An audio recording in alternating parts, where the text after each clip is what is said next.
Hey, welcome to my podcast. I'm Manina, and you are listening to an episode of Aspire Big, Inspire Bigger podcast.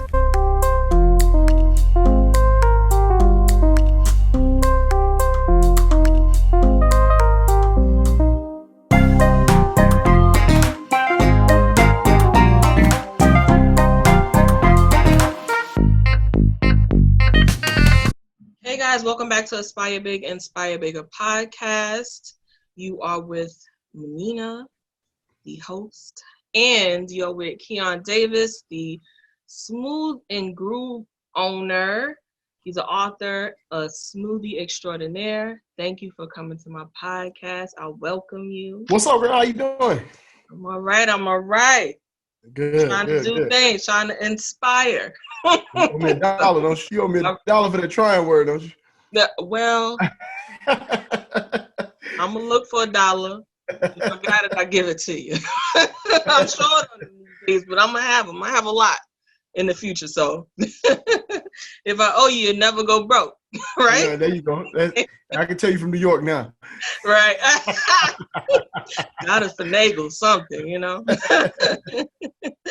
All right. Tell me a little about you. How did you get into smoothie? What man, it's a crazy story. But what I realized though, man, when I went back home and, I talked to my family and people, and they like, oh, bro, man, I always knew you was going to be doing something with juices because I didn't realize that growing up, I was the kid that went to the drink machine and would get all the drinks and taste it and then pour it out and then get about 3 of them and then taste it and pour. Like I was that kid. I'm going to mix different type of drinks and all that type of stuff. I didn't realize that's who I was, but at the time growing up, that was me as a kid. So fast forward, most people, I just came from my little cousin's wedding and it was a lot of people there, that I grew up with, and they was like, bro, like that fit to who you are.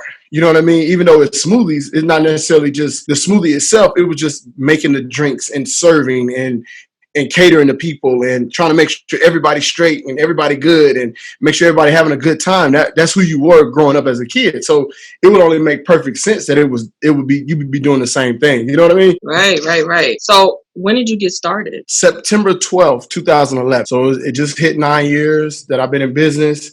I started inside of a gym. And I mean, when I tell you I started in the gym with $1 in the dream, you know what I mean? Maybe I had $2. If I get the $1 you owe me. And you gonna get it. So, I kind of started in there, man, and I really kind of took everything full force. And it was something that when I started, it was my own, right? It was something that I was doing my own. I didn't have to rely on anybody else. Nobody could fire me.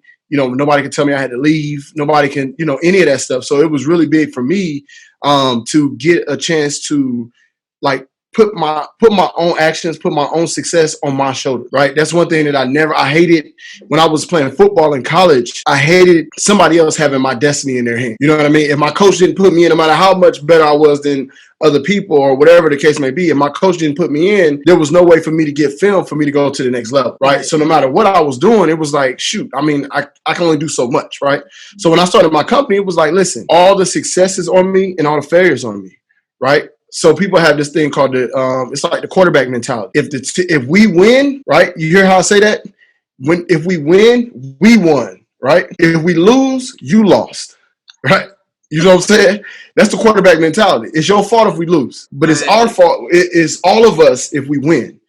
So that's kind of the mentality that I have. I still have that mentality to this day. It's like I got to take full responsibility for everything that happens to me in my life. So that's kind of how I approached everything. Was it a smooth ride or was it a bumpy ride? Oh, that whole face. He said, ooh, nothing about it. The only thing smooth is in the name. Right. That's the only thing smooth. There was nothing smooth about this. Even from when I first started, when I realized that I was going to do this, I would ask everybody and anybody to invest with me. Like, hey, look, man, I got idea that I'm about to do, man. You give me $2,000, I give you $5,000 back, like just anything that I can do, right? At the time, I didn't have it. So anything that I could do at the time, I was like, bro, just give me an opportunity to do this. And I promise you, it'll come back. But like I said earlier, man, I'm a black man selling smoothies that at the time, black people didn't even drink smoothies for real, you know, and let alone let somebody that looked like me sell smoothies, you know. So it's like, no, brother, we don't even do that, you know. So there's no way that that's going to be successful. I don't even know nobody that's doing that right now. You know what I mean? When you're asking for opportunity, we do a morning meetup call. So that's how we got in contact here. And you're always open to help and open to whatever we need. You always say that. Whatever you need, just ask. Hit me up. Is that because of those times when you were like, hey, just give me a chance and I'll triple it, I'll double it and give it back to you? Man, listen, one thing that I know, man, one person that's willing to go after their dreams at all costs, right? Like, we don't know what we don't know. There's still things that I don't know. You know what I'm saying? But had somebody all I needed was a pat on the ass. I didn't want you to give me any, right? Just steer me in the right direction. Just give me some information that I may not know that can help me. You know what I mean? That, because I'm going to do the work. I don't want you to do anything for me, right? And I tell people all the time, lean on me. Don't depend on me, right? Don't depend on me, but lean on me. You can definitely lean on me, right? But just don't depend on me. Like, you got to depend on yourself, you know? And so from there, it's like, that's the same approach that I have. It's like, I just need the information. If you tell me, look, you'll be successful by running through this brick wall, right? All you got to do is run through this brick wall. You can't use tools. You can't do anything. You got to use your body to run through this brick wall, and you're going to make it. It's like, all right, cool. Before you can get that out of your mouth, I'm already smacking to the wall. You know what I'm saying? Like, don't run to the brick wall. Don't. Hey, I'm telling you, head first. You know, but that's because you gotta find a ladder. Nah, I gotta run through it. He said I gotta run through it. I got to run through it. You know what I'm saying? And that's the way that I approached everything. Was like, if I find somebody that's successful and they tell me that these are the things that they did, just show me what you did. I'll do all the work. You know what I mean? So for me personally, I can see, like, they always tell me successful people want to help people be successful. Yes. Right? Successful people want to help people that want to be successful. Not talking about being successful, right? Not just talking about that jump, but actually taking the steps that it needs to take to be successful. If you're going to invest in yourself, I'll help you in any way that I can. Right? I don't need anything from you. I want you to be successful. That right there to me is going to be enough for me to see you like, okay, I gave you this information. You took it and ran with it and blew up with it. Like, that's everything for me. You know what I'm saying? Mm-hmm. That's everything for me. I'm going to get mine regardless. I'm going to get mine all day long. But the fact that I can help you steer you in the right direction, you may be going through one door, I can help you go through another door, and then you blow up from there. Guess what? We're going to always have a connection. You know what I mean? We're going to always have a connection. And we never know. It may be a situation like what happened with me before. And then I might need something from somebody that I helped make $1 million. What the first thing they're going to do? Bro, I got you. You know what I'm saying? Or basically the same way that I did with my little brothers. I got kids. My little brothers go to the same school I went to. They go to Tuskegee. What I found out was that my little brother's big homie is indirectly one of my little homies. Based on me teaching somebody what I know and bringing them along the way and teaching them and helping them. They did the same thing for the next one. Then they did the same thing for the next one and the next one. And then now they're doing that for my little brothers. You know what I mean? So the way that I move and operate in school 10 years ago has directly affected the way that my little brothers are moving in school right now. You know what I'm saying? So like being able to pass that thing down, because it's not about me, right? I'm not doing this for me. I'm not doing my business for me. It's way bigger than me, right? I was the one that was chosen to drive this vehicle. That's all it is. You know what I mean? And so I'm gonna be successful. I'm gonna see the fruits of my labor. I'm gonna be able to be, you know what I'm saying? I'm gonna live an abundant life. I know that. You know what I mean? Because I'm obedient for one. And two, I know that I'm gonna go through everything I need to go through to get there. And it has absolutely nothing to do with me. Right? If I can get to the max, if I can push myself to the max, then I know everybody coming behind me going to do the same thing. So it's about seeing the bigger picture and investing your part into that larger picture and that larger venture. And that is something I would call like kingdom building, right? So you do your part, next person does the next.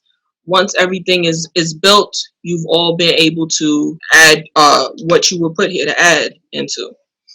What's a couple of mottos that you live by that lead you in your success? I think one of them is the play don't care who make it. So that means for me, pretty much like we did on this podcast, like you sent me a couple dates. You said what we got. What's the first thing you said? We got I got a couple weeks. We can go. Yeah, within 1 or 2 weeks. I mean, I'm sitting right here, but I know you're busy, so I said, you know what? I'm not gonna be like, hey, right now. That's no, but the thing is, it's like that's how I operate though. So it's like, listen, if you got something going or you need something done, why am I gonna wait next week? Something might happen this week. You know what I mean? That's We true. don't have it. Let's junk it out. If I got time to do it now, let's do it now. You know what I mean? So I live by that principle. Like if we can do it, let's do it. Like there's no reason to wait for it. Like let's go ahead and knock it out. I'll push the button. You know what I'm saying? I always think about Juntao in the rush hour joint. You know what I'm saying? Just push the button. You know what I'm saying? Just push the button, you know. Right. And so I think from there, those are some of the things that kind of help me. Things. Not only the play don't care who make it. That's a motto of mine. The second part of that is f your feelings, right? That I don't. Every time I wake up in the morning, I look myself in the mirror and say f your feelings, right? Okay. And what does that mean to you? For me, what it means is there's nothing. My feelings won't get me anywhere. How I feel about something doesn't matter, right? It's all about getting it done. It's all about getting the job done. Whatever's in front of me, I have to get it done. Feelings ain't never got you nothing. Most of the time, you don't feel like getting up. Most of the time, you want to sleep a little longer. Most of the time, you don't want to go to work. Most of the time, people don't. It's certain things that people don't want to do. You know what I'm saying? Like some days, I just don't feel like getting up. You know, and so when I do it, I gotta tell myself, bro, f your feelings, bro. You know what I'm saying? Excuse my French, but that's how I have to talk to myself so that I know that within that whole space, there's no room for complacency in my mind, right? There's no room for me to start to feel sorry for myself or me to feel like I deserve something. I hate that word deserve, bro. I hate that word because it's a direct connection to an entitlement, right? To entitled, feeling entitled. So it's like, oh, I deserve to get a little rest. You don't deserve nothing. Right. You know what I'm saying? You earn everything you get. You earn that junk. You earn that junk. And so when you start to understand that and you start to put that perspective in your head, it's like every morning, it's like, bro, you're feeling, bro. Get up. Like, get up. Nobody care about how you feel. You know what I'm saying? All they care about is your last result. It's like, what have you done for me lately? Right. You know what I mean? Right. And so those are some of the things I live by. Right. And that's life too. Life does not care about how you feel. It's not even about, I don't have kids. I don't have husband. I don't have anything to be responsible for me and, you know, my parents because they're getting older, things like that. But even that's just me being available for them. Right. Right. But it's true. I'm not shy working. I work 2 jobs at a time. COVID has, you know, reeled me in, but I still didn't just sit down and work my one job from inside of my home. I'm doing this. I'm doing, you know, I just want to do what I have to do. So yes, that's true. So the play doesn't care who makes it, and F your feelings. F your feelings, cuz. F your what feelings. About it? What's one more thing? The play don't care who make it. F your feelings, and really just go for it. I think that we have so much in us, right? We have so much in us. We don't think that we had the tools or the necessary things that we need in order to get certain things done, right? So what I tell people is this. What I try to do is I try to reverse engineer everything, right? That's one of my cheat codes is reverse engineering everything. So when I say make your dreams so big that they scare you, you know what I'm saying? Is that make your dreams so freaking big, right? That you can't even imagine yourself getting to that point. And then what you do is you reverse engineer it, right? So you go where because the reason that people don't start is not because the dream, it's not because the tools, it's not because anything like that. The reason that people don't start is because of the gap, right? The gap between where you are currently and where you're trying to get to. And the gap in between that. The bigger the gap, the less likely you are to start, right? Just point blank period. Like that's just what it is. If you got a huge gap, then you're like, bro, I can't even imagine myself getting it. You know what I'm saying? But if you take your time, make your dreams so big that it scares you and then work back to where you are currently. So what is it going to take you? So for instance, I got this stuff on my board. One of the things that I wanted to do this year was I wanted to buy my first rental property. So I want a bunch of rental properties. I want commercial properties. I want all that stuff. But I had to start with a rental property, right? So what do I need to do to obtain a rental property, right? I got to have money, right? What do I need to do to get this money? I need to have a relationship with a bank, right? What do I need to do to have a relationship with a bank, right? I got to have an account, right? What do I need for an account? Well, I got to get my EIN, all this different type of stuff to get my account, right? What do I need? What is the requirements to get a loan from the bank? Well, my credit got to be this. I got to have this got to be here. All these different type of things that need to be done. All right, cool. Where am I at currently? All right, bet. Do I know anybody that does credit? You know what I'm saying? Okay, cool. I need to reach out to them. And I do that all the way down to where I'm currently at, right? But the thing is, when you look back up, it's like coming downhill, right? Coming down steps. When you come all the way down to where you currently at on the ground floor, when you turn back around, you got step by step of everything that you need to do to reach this ultimate goal that you didn't think you can possibly reach, but having a gap there. You see what I'm saying? So now once you look at it, once you reverse it and turn back around, you like, oh, all I need to do is find somebody to fix credit. Boom, let me find somebody to fix credit. Okay, boom, I got my credit fixed. Now I just need to go get the EIN. Let me go do this so then I can go get the bank account, right? Boom, got the bank account. Boom, let me put some money in the bank account. Boom, okay, let me go to the bank and see if I can get a loan. You know what I'm saying? Now you got a step-by-step process that you need to do in order to get to where you're trying to get to. So the thing that I try to explain is like, think about how hard it is and how tired people get when they walk up steps. You know what I'm saying? It's like, woo, I done got up to the first floor, like, woo, I'm tired, girl, woo. Woo, every step's beating me up. You know what I'm saying? But think about how easy it is to walk down steps, right? Yeah. Or imagine being in a corporate 500 company and you got an idea and you're at the bottom of the totem pole, but you're trying to get something changed from the top, right? You trying to send it. Let me send an email to my boss. Let me see if my boss send an email to their boss. Let me see if that go. You got all these different channels to go through, right? But what if something came from top down? How easy is that information going to get relayed to you? Right. You see what I'm saying? So it's the same thing. Everything is easier coming down than it is to go up, right? So go to your ultimate goal and then reverse engineer back to where you at currently. Right. That's good. That's a helpful tip. What's a time in your business life that you had to put that into play? Everything. Like, what's a story? Basically, I'm actually currently in it right now, right? So my ultimate goal is for Smoothie Group to be the largest brand in the world, right? As far as Smoothie brand, I'm gonna be the largest. I'm gonna reap the largest market share of this industry. I'm going to have Smoothie Group is going to have that market share, right? So when I look at it, it's like, what do I need to obtain that? I need to be global. I need to be in multiple different countries. I need to be able to transcend domestically, right? I need to be omnipresent. That's one of my words for the year. Is like omnipresent. Right. I need to be omnipresent, right?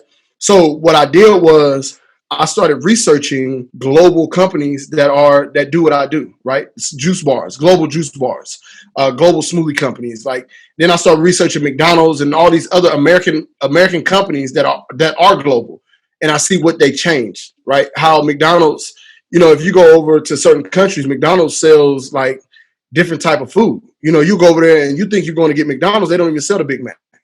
You know what I mean? Yeah, straight up. Like they base their food based on the country that they're in. So it's certain things that people don't know about being a global company, like how the things that you have to change, the things that you have to look at, and how, certain people taste palates. You know what I'm saying? Like there's certain things that you just don't drink. Like there's certain things you don't eat. Like over there, eating, like in certain countries, eating bugs are a delicacy. You know what I'm saying? But we're not gonna do that at all. So right. So imagine a company from over there that sell gourmet bugs come to America. And it's like, bro, like we not doing it. You know what I'm saying? And so some people feel the same way about pork. You go to certain countries, they will not touch pork, right? That pork is not even in the vicinity. Like don't even bring that around, right? So imagine if a barbecue company down here try to go global, you know what I'm saying? It wouldn't be successful if you wouldn't have done your research. So that's one of the things that I've done, and it's a way for me to kind of fill these gaps. And so I looked at different juice bars. What company has juice bars? You know what I mean? So like United Arab Emirates, Saudi Arabia, like all these different countries, they have like juice bars. You know what I mean? That they're very successful. I actually talked to a couple of guys that own them down there, and what they're doing. They make bread. They make bread. You know what I mean? So just using that information and kind of bringing it all the way back down to where I am currently is like, let's create a franchise. Let's get this ball rolling. Let me make this company move without me. Let me not have to do everything within the company. Let me get certain people involved. Let me have certain resources that I can have. Let me make sure I got my passport so I can travel to these countries. Let me make sure, you know what I'm saying? So these are all the things that I've done in order to kind of get to that point. And I'm still working through that whole problem. I'm nowhere close to, being at that point. But at the same time, that's something that's always at the forefront of my mind. So anytime I operate or anytime I go anywhere or travel anywhere, or I see anything, I know what my goal is, so I can be looking for those resources at that point in time. You know what I mean? Yeah. Where'd you get that mentality from? Or just going at it, being strategic, but going at it at the same time? Honestly, I think it's a God gift.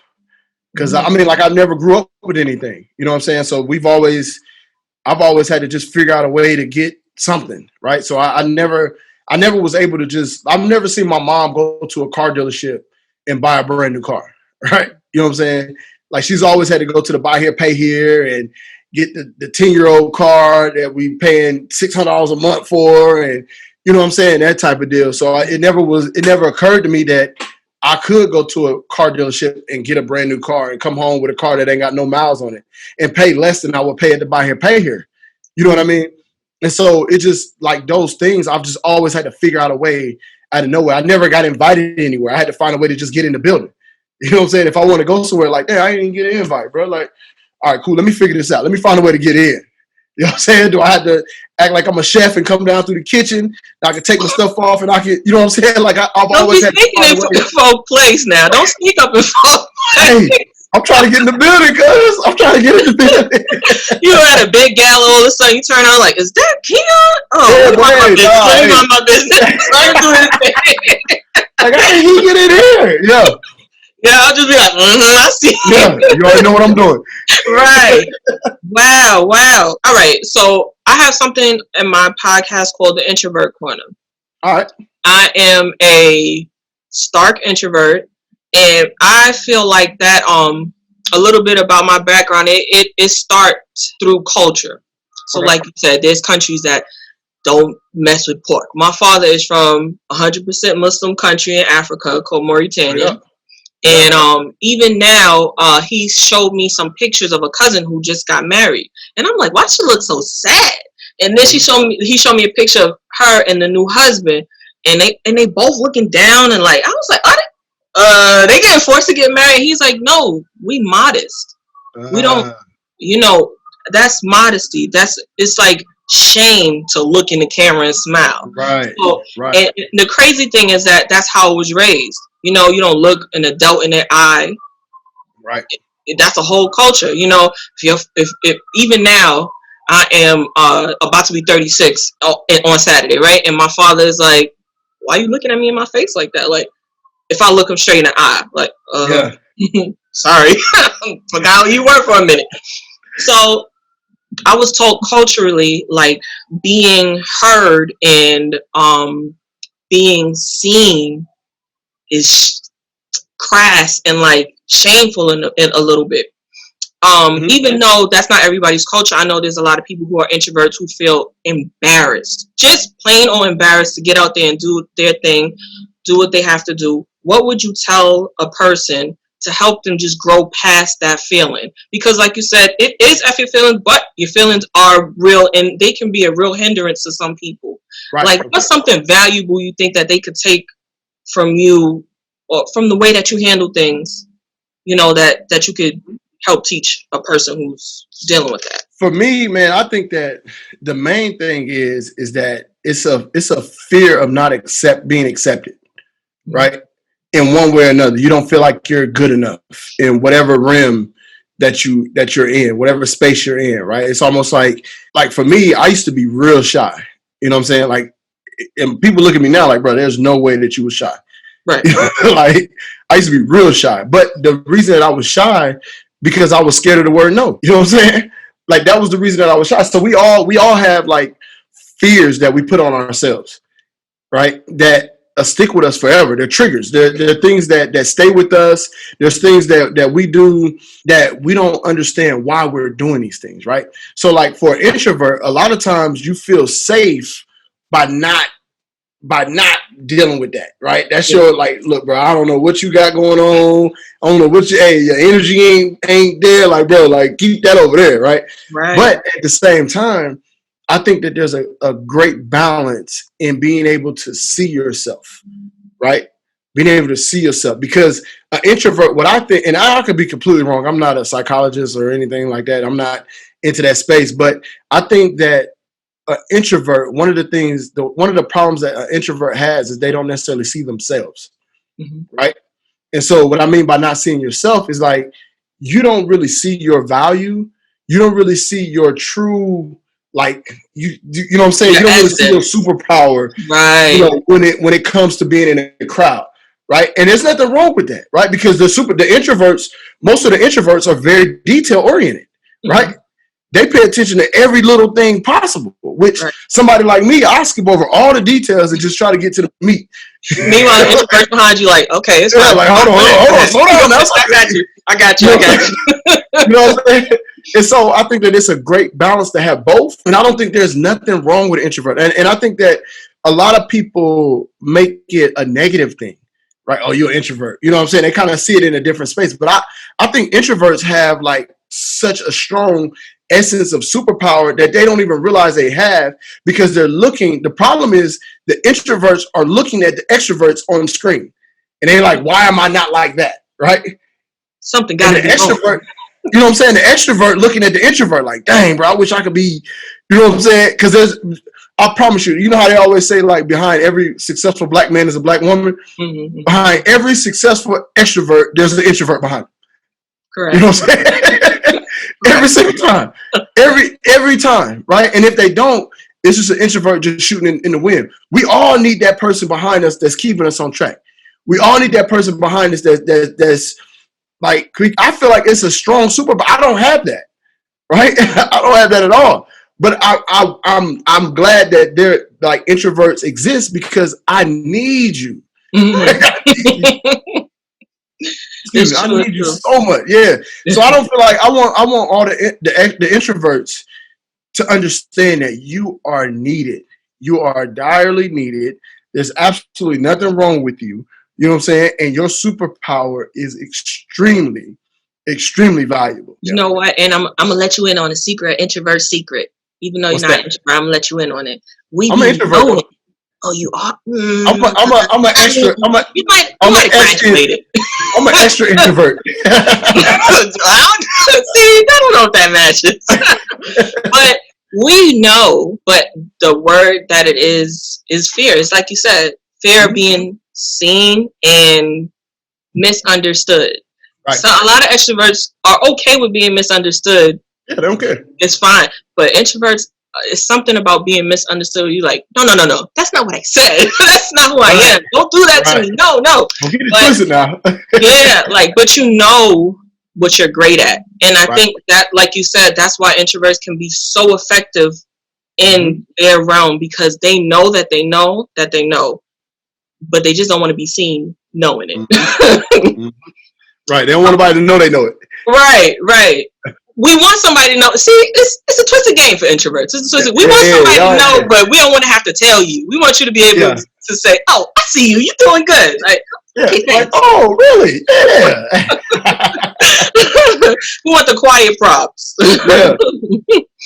So reverse engineering, sticking to the plan. You got determination. You have the character, you have the what's the word? I don't want to use spunk because I'm not 75, but you got the juice, you know, right? The personality, that's better. I'm just wondering, for the person who has all those things but has not found success, is there anything that you could talk about or tell them about pushing through that moment? The thing is that we all gain success. It just don't look like what we think it should look like. You think about it like this. When you first started your company, that's a success point. You know what I'm saying? Success isn't just one thing, right? You go from not having success to being successful. You don't do that. Like, you have a bunch of small successes along the way, right? And so from there, what you have to do is, and I got a huge problem with this, is that you have to celebrate each level of success. Right, you have to celebrate each thing that you'd like to be successful. You got to celebrate that, because what it is, it's almost like training a dog. You know what I'm saying? You get a new puppy and they use the bathroom in the house. You're like, you got to spank them, take them outside. You know what I'm saying? You got to train them. But when they use the bathroom outside, what you do? You give them a treat, right? You got to massage that. You got to encourage that, right? So it's the same thing with like people in success. Like, you can easily get discouraged, right, by not seeing or hearing or feeling or whatever the case may be. You'll feel like you're not doing the right thing. But as soon as you get some type of success, then it's like, oh, shoot, I just made an accomplishment. Let's celebrate that, right? So now that may be a small thing to you, but now the next time you do something, it may be a bigger success, right? It may be a bigger success. But the thing is, what we have to do is we have to learn to look at our success in a way of like, it's like compounding. right? Not adding, not multiplying. We're compounding. Mm-hmm. You know what I'm saying? And that's what people don't really think about, right? So when it compound, you don't multiply, you don't add, it flips like this. It flips like just like that, right? Mm-hmm. So the story that I have is like, at one point in time, I was doing some stuff and I was like, man, I'm going after everything I know, right? I'm doing everything I can. I'm trying to make this thing happen. But at the same time, what ended up happening is that I'll feel like I'm taking 12 steps forward and 10 steps back. I'm like, dang, I'm trying to do all this, boy. I think I got it. Then I get hit. Boom, that ain't work. All right, cool. Let me try it again, right? I'm going to try something else. I go 12 steps forward, 10 steps back. Right. 12 forward, 10 back. 12 forward, 10 back, right? So what I started realizing was I was like, wait a minute. I'm starting from a different spot every time I had to come back. I actually gained 2 solid steps every single time, right? So these are solid steps that I gained by moving 12 steps and 10 back, right? Because we don't know what we don't know. The only thing that we can do is shoot for it, right? The only thing we can do is go for it. So once we do that, it's like, all right, cool. I'm gonna give you everything I got. Right, I got a coach of mine when I was playing football. He used to tell me all the time. He was like, listen, if you mess up, I want you to mess up going full speed. I can accept you messing up as long as you're going full speed. So the thing in my mind is like, all right, cool. I'm going to give it everything I got. If it's wrong, then this is going to be wrong. But I gave it everything I got. You know what I mean? Opposed to tiptoeing around it or like looking around and trying to figure out all the information and see if this is going to work right and the measurements. And it's like, no, bro, let's go and see what we need to do and then make adjustments from there. Right. You know what I mean? So that's how I feel about it. That reminds me of Inky Johnson in his story, like the last tackle he was able to make. He was like, I thought it was regular. I just hit it, boom. Yeah, boom, get up and go. Yeah. But yeah, you just go at it full force every time. And then also, you know, that's another thing to think about. No, he wasn't able to play football again, but he's dominated right in another area. So he's still successful. He's more successful than man, you know what I think about when I think about Inky is like Inky is a phenomenal dude. I'm talking about a phenomenal dude. But one thing that people don't really realize, and that's kind of with any athlete or anybody that plays sports or anything like that, we were trained and conditioned to struggle. Like our whole entire life is trained and conditioned to struggle, right? So we mentally know how to go through pain. We know how to harness that energy. We know what that feels like, right? Well, what happened with Inky was so unfortunate, but at the same time, his mind and his body and like all of the things that he was doing, it put him in a space where he can handle it. He was built for that. You know what I'm saying? He was built, conditioned, like through his whole background. He was built for that one moment, right? That one moment that he lost everything, he was at the best point in his life. Right. And now you take that moment, you take what happened to him, and he's able to put that in a story to be able to be relatable to everybody that he talks to about inspiring, about persevering, about doing all these different things. Because the thing that I identify with Inky is that he's real, right? Mm-hmm. A lot of people that you listen to, and I'm not here to bash anybody or anything like that, but a lot of people that you listen to are regurgitating information, right?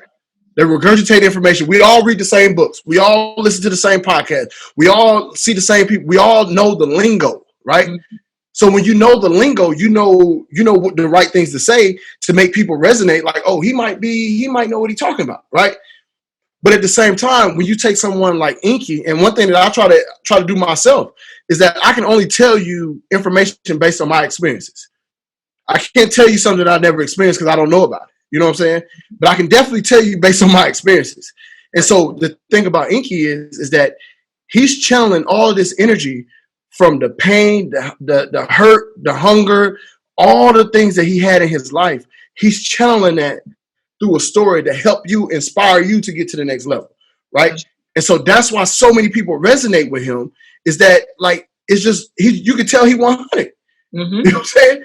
You can tell he 100. And that's it. There's no secret formula. There's no secret sauce. There's none of that. Like, Inky did everything he did, ran through the brick wall, like I said earlier, ran through the brick wall, and it's what happened to him. So he took what he had, the cards he was dealt, and just changed the game. Right? Just because you got all low number cards and you think you playing spades You know what I'm saying? You think your hand not good. All you got to do is change the game to tongue. And now you can drop your hand and you're going to win everything. You see what I'm saying? So all Inky did was he took the cards that he was dealt and just changed the game. And now he bossing on everybody. You know what I mean? And that's relatable too it's so crazy because for him, it was sports. He's a man's man, but it's so relatable as a woman, especially, and for me too, because as women, we're kind of bred for that same mentality too. Whether it's good or not, you know, sometimes you just got to go through it, and then things will turn out well at the end. I know for me, I think I heard you mention your 2011 was a tough year. Or was it? I had a tough year. Oh, listen. Let's start 2011-ish, right? But for me, my 2011 was one of the toughest times as a woman, as an adult ever. I found myself pregnant out of wedlock with twins, and so in my mind, I'm like, okay, I'm gonna figure this out. Don't know what he's gonna do, but I know what I'm gonna do. It was twins. It was a lot. It was a lot on my body. I was sick bad, and like I told you earlier, I work. So I was working, still trying to figure it out. Got to 5 months, my body went into labor. I had the twins, and they didn't make it. And from there, I really had to. There was a promise in those twins to me, right, in my mind. Just like how Inky had the promise of the football career, how he's going to be able to take care of his family. There was a promise in them. I lost my mom when I was 12, so there was the unconditional love that I was thinking was going to come from them. You know, I was thinking that was the height. That was going to be the height of happiness for me. So there was that promise, and it was broken for me. And I had to really dig deep and say, who am I? What am I?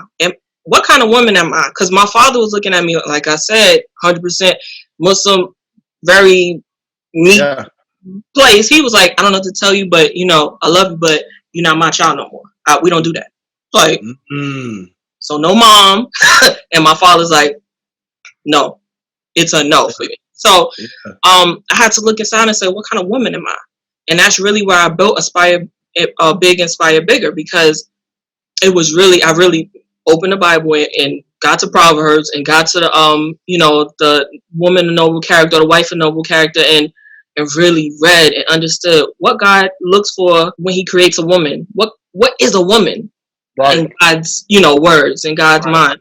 Right. And I had to figure that out, and I had to embody that. And like you said, the heartbreaking part is letting go of all of the things that you thought before, all of the promises that you thought you had in the other way you lived. And that's what Inky had to do. He had to let go of that to become who he is. And I had to let go of my thoughts about what dating was, or my thoughts about who I am, or what it looks like to be desirable, to be all of those things as a woman. Because those things are big. We can't surpass that as if those things don't matter. It's hurtful to not be seen as or claimed or whatever it is, because you hold a certain standard. Right. But you have to push through that, and you have to, like you said, just reverse engineer it. You know where you want to be. Work down, work down. Yeah. And you never know when you're gonna see the fruits of your labor, but it's gonna come. I'm here. I'm 36. I haven't gotten married. I don't have kids yet, but I know it's gonna come, because I'm gonna live my standard. I'm gonna be the standard, and I'm gonna live my truth, and that's the way it happens. So everything that you spoke about, even thinking about what we talked about, Inky, that's really the bottom line of it is. When you want to do something, when you're trying to succeed, when you're trying to inspire, or when you're trying to be inspired, you have to take that. And I love the way you said it. Reverse engineer that thing. Just how do I get there? All right, let's do this. Yeah, you got to go step by step. And I think that's such a huge thing, especially with us, because we got so much access to so many people so easily, right? Mm-hmm. So it's like I can look up anybody and Google their net worth and it'll come up. Or I can go and it's crazy how much information is out there about everybody. You know what I mean? And so for me, I look at it like it's like running on a track, right? And I love. One thing you know about me, I love analogies, right? I had this reading class at Tuskegee that had nothing to do with reading. It was all analogies. I had to learn how to do analogies, and it was rough. Everybody had to take that class. It was rough. Yeah. Yeah. So now But it's good. It's good for speaking. It's good for helping people, help people relate. I'm gonna connect you with somebody on my line, Stacy, one of my homies. Stacy, she wants to connect with you. Yes. I'm gonna connect y'all. Doc, she just asked that too, so I'm gonna connect y'all, Stacy. But one thing I look at too is basically what we have to do is think about running on a track, right? Being outside on a track, right? You're outside on the track and you think about the 400 race. I love the 400 race, right? Well, within the 400, what happens is, well, not the 400, I think it's the 800, the 2 laps around, whatever the case may be. But what happens is everybody starts in a different spot, right? So the lane 1 is all the way in the back, right? Gotcha. Lane 8 is all the way in the front, right? So if lane 1 looks at lane 8, it looks and appears that lane 8 is in front of him. Right? That's because he's looking to his left and his right. So when you're taking off running and you're looking at lane 8, unconsciously what we do, and think about how silly this sounds, but this is what people do. They see the person in lane 8, and as they're running, they start to lean so that they can get in lane 8 too, because he seems like they're in front of them, right? But what they realize is that when they come around the curve, lane 8 is behind them.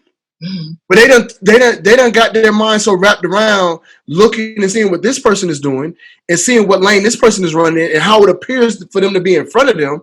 So I got to go get in a lane, right? And I do everything in my power to get in lane 8. So when we come around the curve, I realize that I'm way behind everybody because I'm not in my lane, right?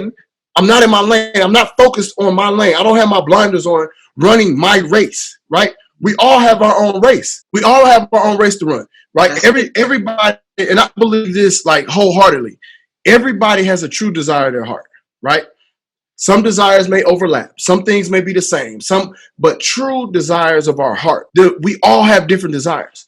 Everything that we go through in life, good and bad, are going to lead us toward those desires of our hearts. So there's certain things that we have to experience. There's certain things that we have to do. There's certain things that we have to see before we can actually get to our true desire. So like one of my desires, and what I tell people is that the things that you go through in life are going to be based on your desires. So I got a homeboy of mine that his ultimate goal is a 3-car garage, a 4-bedroom house, and he good, right? He's gonna go through things. Not saying that he's not gonna deal with anything or have any problems or issues, but his problems and issues are gonna be a little different than mine, right? Right. I got on my wall right now a picture of a $75 million island that I want.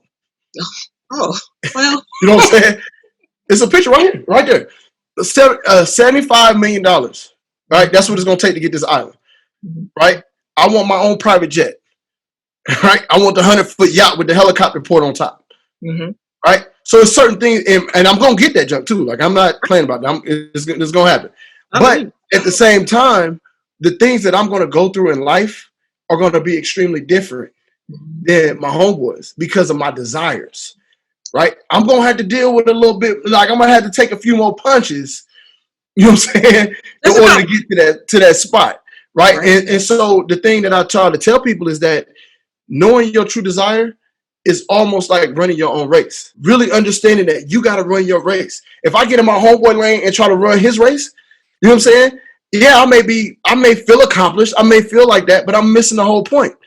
I'm missing everything else. It's like me, and I tell people this all the time. It's like one of the biggest problems that we have as people is we play down to the level of our competition. So as an athlete, like I play sports my entire life. So as an athlete, when you think about it, and you're like, all right, cool. Imagine playing one-on-one with somebody that your goal is to go to the NBA.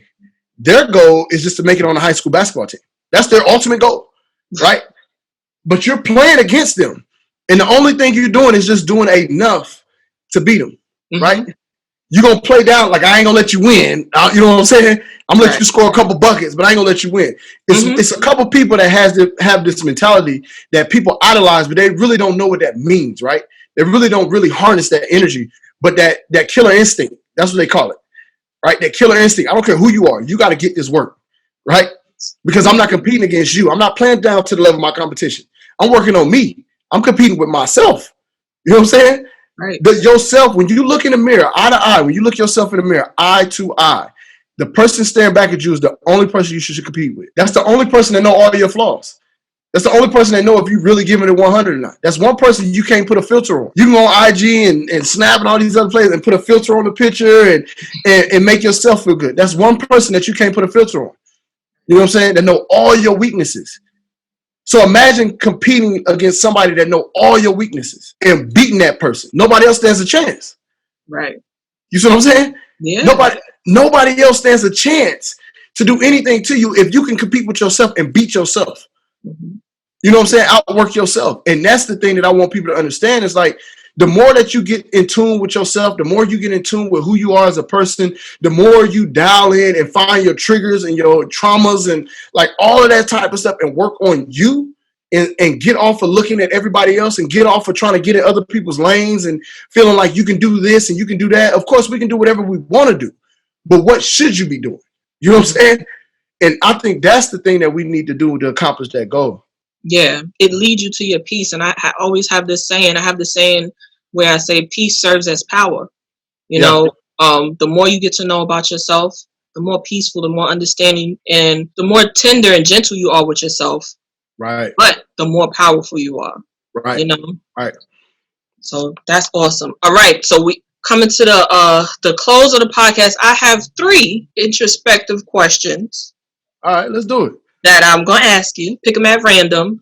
And hopefully they inspire a listener to think different in that area, possibly. Okay? Let's get it. Ready. What's the worst piece of advice you've ever been given? Ooh, let me see. The worst piece of advice is to not do something that I thought about doing. And based on their own like experiences. You know what I'm saying? I listen to Jay-Z a lot, right? Like I really love listening to Jay-Z, especially talking, rapping, the whole 9 yards. A lot of people don't like Jay-Z, but I think the reason they don't like him is because he's talking over their heads. You know what I'm saying? And they don't really want to admit that. Mm-hmm. You know what I mean? A lot of people. But he had a song with Pharrell, and it was talking about him coming to his uncle, giving him his mixtape. Mm-hmm. His teacher telling him that, you know, he wasn't going to amount to nothing. Yeah. And he was like, I put them on the list, right? Mm-hmm. And so the thing for me is, I think the worst piece of advice is when you tell your ideas to a small-minded person, they automatically make you feel like you're dumb, or they automatically try to make you feel bad based on their own experiences, right? And it's like, bro, I think what he said in the song is like, what you eat don't make me, you know what I'm saying? So it's like, so having that perspective and having that understanding is like, I understand now, like, I don't care what you think. I got this idea from God. God gave me this idea. You know what I'm saying? And the reason that he gave me this idea is because I'm about to do, and he wants me to do the thing that he put in my head to do. He didn't give it to you. If he gave it to you, he would have gave it to you. Right? I know you don't understand. I'm glad you don't. And so when I was successful at this thing, then you're going to be like, oh, I see it now. You know, that's why everybody, you know, all the time you get them people like, you like, oh, well, I'm about to do X, Y, and Z. They like, all right, whatever. And then you do it. They like, oh, I always knew you could do it. You know what I'm saying? Like, bro, get out of here with this junk, man. Get out of here. Right. I don't really tell anybody anything because even and for those people who are listening, who hear that, you know, especially the young people, they hear that from their parents. They're like, no, just don't get too crazy. You know, sometimes you just gotta keep your things to yourself and work on them piece by piece, like you said. Be strategic. Now, don't be like, well, I'm not going to college. I don't care what you say. Right. Don't get crazy, but be strategic and keep it to yourself and work on it, and that'll get you there. Because that is bad advice. But I hate the word tradition. I hate that word. I hate the word tradition because what it means is that we've been doing the same thing year after year after year after year after year after year after year, right? And we got the same results. And so for me, it's like, I read a story about this where it was a lady, her and her family was at Thanksgiving, or they was cooking, or they was doing something. And she was like, man, why we cut so much meat off of this chicken and stuff? Why we cut all this meat off of it? You know what I'm saying? It's a lot of meat that we just threw in the trash. Why we do that? And so her mom was like, hey, that's how your grandmama did it. You know what I mean? So we like, okay, cool. So she went to her grandmama, like, grandma, why we cut all this meat off of here before we cook this thing? She was like, oh, that's how Big Mama did it. Mm-hmm. So then she went to Big Mama, like, Big Mama, why we cut all this meat off the bone before we put it in the oven? She was like, oh, baby, my stove wasn't big enough to put the whole meat in, so I had to cut it off for it to fit into the oven. So that's a tradition. You see what I'm saying? Mm-hmm. So the thing is that when I think about tradition, I think about the things that we did back in the past that we don't have resources to do now, right? And if we go back and look at the things that we did as far back in the day, and we take those principles that our people had, our ancestors had, all that type of thing, the principles, not the tradition. Let's extract the principles, right, and instill them into what we're doing today. We'll be able to move so much further ahead, and now we'll really make our ancestors proud, right? Because we took something that they started. They didn't have the information.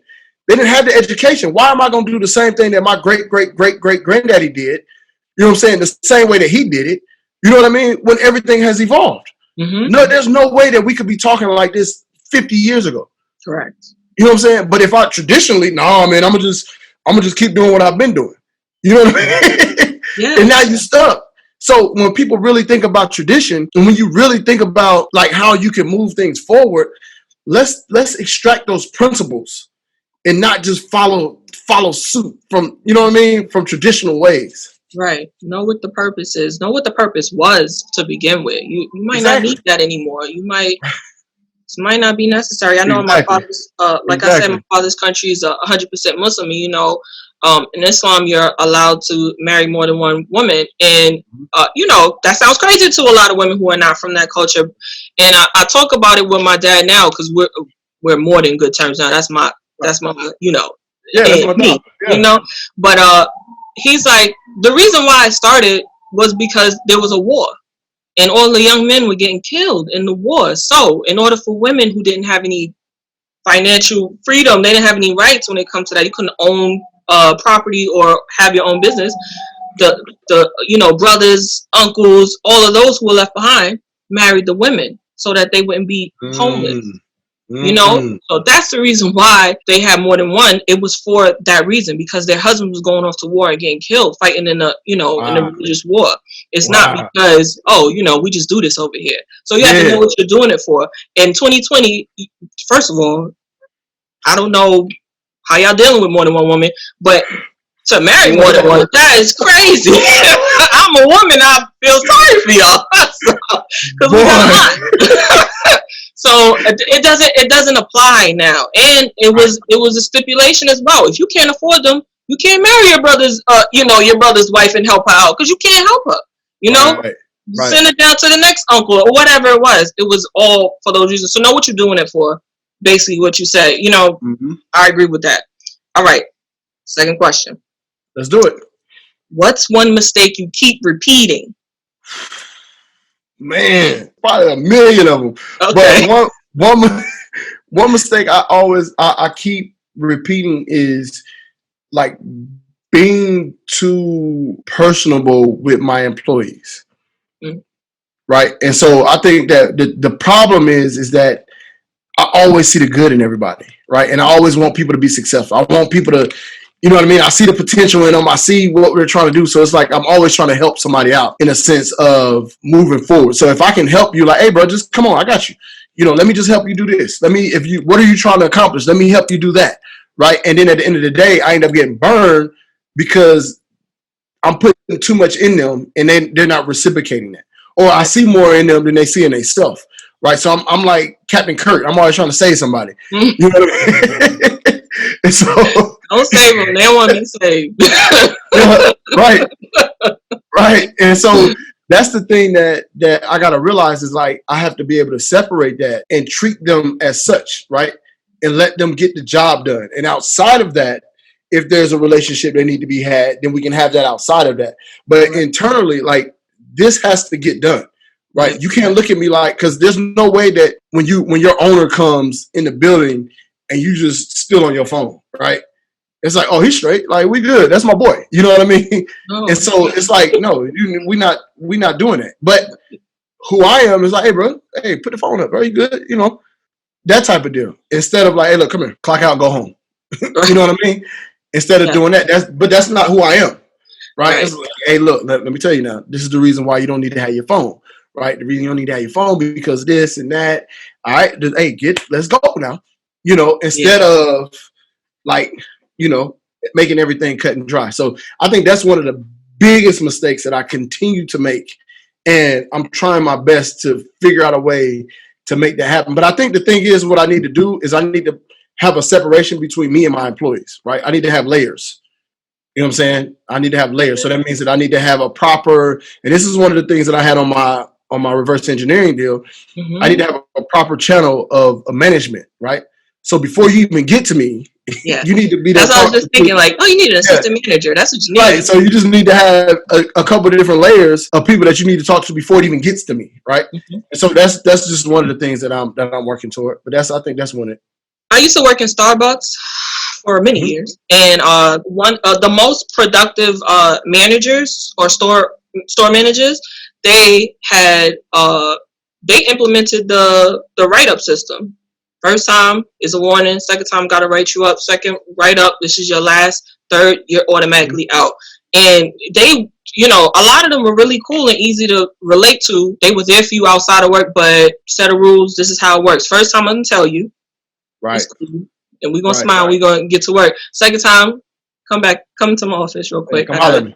Come holler at me. I got somebody you up paper. Yeah. I mean, that's the only way. If you stay true to yourself, and not feel you're being a meanie. You know what I'm saying? Like, yeah, I know what you mean. Just being able to stay true to yourself, you just gotta set a write-up system. Mm-hmm. That's it. That's easy. When you, it's definitely getting worked on. Don't believe that. Yeah, right. Yeah. And I work in the office now, so when you get that email per my last email, that's it. If it don't work out, I'm going to send my boss all the emails we had between us because I told them 5 days ago what we needed, and that's it. You just got to document everything. But that goes back to that introvert extrovert too. Yeah, you got to tap into that introvert for that because that's money and that's business. And people, people come up to the truck, see homeboy on the phone, they like, what's he doing? Yep. All right. So last question. What's the last book that you couldn't put down? That's a good question. The Four Agreements. The Four Agreements. The Four Agreements is like I keep going back to that book, and it's like always do your best. Don't take things personal. Mm-hmm. It's just a bunch of like hidden gems I think in there that I keep because I'm like I got a real addictive personality, right? And if anybody that knows me know that like I can eat the same thing every single day and not have a problem. Like I look forward to eating it again. Mm-hmm. You know what I'm saying? A lot of people who's played sports their whole life have that. I played basketball from 8 years on until college. I have that too. If I got a meal prep, I could do it. Same thing. Yeah, I can wear the same thing every day. I don't want to look for clothes. I like to be comfortable. You know what I'm saying? Like all that type of stuff. So like for me, when I picked up that book, no matter what book I'm reading, I always go back to it. And it's like, let me listen to this again. Right. So I always do like audibles and I buy the physical book itself. You know what I mean? So I do both of them. And so I got 1,000 books, but I got 1,000 audibles too. So that's one of my things. So I gotta have a physical copy and an audible because I'm gonna listen to it while I'm riding. And then if I'm in my office or something, I can just pull it up and I can go through and read it as well. But I retain more information when I listen because I zone out and I tap in. You know what I mean? Opposed to reading. I think my wife told me a long time ago, she think I'm dyslexic, right? So when I'm reading, I like put my own words in the book. I just make my own story up as I read. I just make my own story up. I just have extra words in English language. That's fine. I just make my own story up. Oh, that's awesome. That's awesome. So the Four Agreements, that's the last book that you couldn't put down. My question to you is, we coming to the end. My last question to you is, what do you have coming up in the works? What's going on with you? And where can people find you? What kind of people should be looking for you? Oh my God. Like I have so much stuff that I'm working on. So I'm the type that, and I just realized this is that I'm like really good at starting and creating, right? Mm-hmm. But I'm terrible at finishing. Oh, don't say that. Yeah, I'm getting better at it though. I'm getting better. I had to recognize it. So I get excited about starting a new project. I get excited about creating. I get excited about that type of thing. Like if you gave me something and you was like, oh, I'm thinking about X, Y, and Z, it's like, oh, I'm just gonna light up like a Christmas tree, right? And try to come through everything, right? But then once I do that, it's like, all right, cool, it's on you now. Let me get back to something else, right? And so what I found is that I got so many projects that I've started that I hadn't finished, and I need to go back and start those and finish those, right? So I got like you can see probably behind me, I got my recipe book that's out, is ready to print, but I hadn't promoted it, right? I hadn't pushed it. I hadn't done any of that. right? I got my 21 day thank you journal, right? I done had it for years, never pushed it, never, you know what I'm saying? So I got all these different things that I have tons of stuff that I got the journal, I got a calendar, I got a digital calendar that I created called the Entrepreneur Blueprint. Like all kind of stuff. Well, I need that. You got links? You have links? I just have it. I got everything. Like I create everything, and then I just don't do nothing with it because my time is. But wait, do you have links where people could purchase it? Could I purchase some of them? I can make a link for you. I can make a link. Okay. Like I'm telling you, I got so much stuff. Like so much stuff. Like over the course of this quarantine, I taught myself sign language. I'm getting better at sign language, right? Okay. So yeah. So what I'm doing is I know I speak with my hands, and you probably see that like as I'm talking. So a lot of speakers and things like that, they learn to speak with their hands. What I wanted to do was I wanted to tap into the sign language piece, right? So that I can be talking to a completely different audience at the same time, right? So just kind of building that value and who I am as a person. You know what I mean? Cool. So those are some of the things that I was doing. Like I said, I got the recipe book out. We're about to start working on this franchising deal with Smoothie Groove. We're about to open up a new store. We're working through all of that stuff. Along with that, I'm working on my cold pressed juices going in the stores. And also I'm doing, you know how you go to the grocery store now and you can buy like frozen fruit? Yeah. Well, there's no branded smoothie company that does that. There's no branded smoothie company that does like a recipe, right? So what I've been working on is getting my smoothies, my recipes in frozen fruit packages. And then, you see what I'm saying? And getting them on the shelves. Yeah. So that's good. A lot of stuff like that that's been in the works that I've been needing to work on, but really get things done, right? Get things like out, get things to the masses. Cause I look at it like this, right? I look at everybody that's doing all these different type of things. And it's like, bro, I've done this already. I've done this alone. I made millions of dollars in my 20s, right? Not saying that I still have it. I lost a lot of that joint. You know what I mean? But I was able to create something that could create those things, right? So it's like, I know I got the juice to create whatever I want to create. You know what I'm saying? So it's like now I got to get it to the masses. So we also got a program called the Food Truck Empire where I teach people how to get in the food truck game. You know what I mean? So I teach them the whole start, grow, scale. You know, anybody want to take their business mobile, I'll help them take their business mobile throughout that program. So it's just a lot of things that I'm working on getting done. And I think that for me, it was more or less of creating that team and the people around me, the supporting cast, because I was trying to juggle all these balls myself. Yeah. Right. And I think that's one reason why I kept dropping them. Like I would put a link up for my book and get 100 orders on the book and then wouldn't send them out.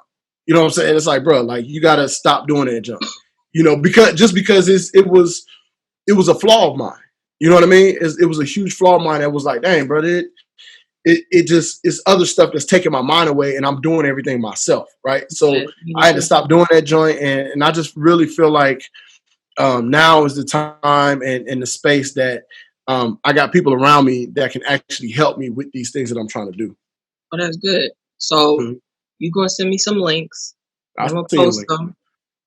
And then people going to get some more orders. People need this. Come on. People need this journal. Okay. First of all, for a person who's been stuck in the introvert, stuck in their own brain trying to get their business started, at least the calendar could be 1,000,000,000% helpful to those people. People, you know. It's a digital calendar too. So it's like, it's digital. Use your iPad and stuff with it. Lord, we need that. For real. So the journal and the calendar, at least. You know, but anything else you have going on, I'm still gonna link everything that you have going on right now anyway, and people can continue to look you up. That cross my social medias and continue to look you up. I'm going to just showcase this podcast everywhere that podcasts are shown, YouTube, iTunes, all of those places. Yeah. When everything is up, I'll let you know and everything like that. But yes, please send us the links. I will. And you know, I got my book that I'm gonna drop out too. It's called The Go For It. So I'm gonna drop that book soon. On the decision you need to make. I think we talked about the cover this morning on the call. Yeah, I mean, I got a lot of things that are just in the works that, you know what I mean? For me, it's gonna more, happen. yeah, it's gonna happen. And when it happens, you can be like, dang, he said that joint. That's pretty cool. You know what I mean? Right. So we're gonna get it going. We're gonna get it going. That's right. It's gonna happen. Whatever I could do to help you, I will do on my end. If there's anything in the back end, for sure. If it's possible, I'll do that. 100%. Say no camera, say in front of the world. I mean it. In front of the world. She said she was gonna help now. If it don't get done, you know why. So now, do I still owe you that $1 now? Oh, you definitely owe me the $1 now. That ain't got nothing to do with me. I said I'm gonna help you. I got a podcast too, man. I need to go ahead and start back promoting too. I actually got 2 podcasts in it. I just fell all the way off. Yeah, I got a podcast. It's called Go For It. Like, so my podcast is called Go For It. Yeah. And then I also have the Making Smoothie Magic podcast, where I bring people on, show them how to make smoothies. We talk a little bit and, you know, have some fun, and they drop gems. You know what I mean? So I got those. I'll send you all the links to that stuff. I got a lot of stuff that I just don't do. Man, when the world opens back up, I'm coming to Atlanta. Because there's too many of y'all that I want to go on the podcast and make a smoothie. My favorite thing is passion fruit. And I mix it with papaya. I don't really get passion fruits here. But I mix it with papaya and make a little smoothie with the passion fruit juice with, you know, papaya. Yeah. That's my favorite thing. Put mangoes in that thing, too. Put mangoes in that thing. Yes. Mm-hmm. Like that. So, yes, I want to come and make smoothies. So, but yes, thank you so much for coming on my podcast. Thank you for just spilling all the knowledge that you spilled. Just really, I'm sure you have inspired people who are listening, watching, and I'm sure you're going to continue to. I can't wait to see what's coming up. I know you're going to be posting some smoothie makings in the morning and things like that. So we watching. All right, I'm gonna make it happen, man. I appreciate you too, man. Continue to do what you're doing and really inspiring the world and giving people what they need as far as inspiration, information, and showing the introverts that, you know, you can definitely be in front of the camera as well, you know. And I know how hard it is for you to actually overcome that whole thing. So just kudos to you, man, and just continue to push the envelope forward and give the world what they need. Yes, y'all. Thank you. Y'all don't tell my dad I got this podcast. Don't tell him.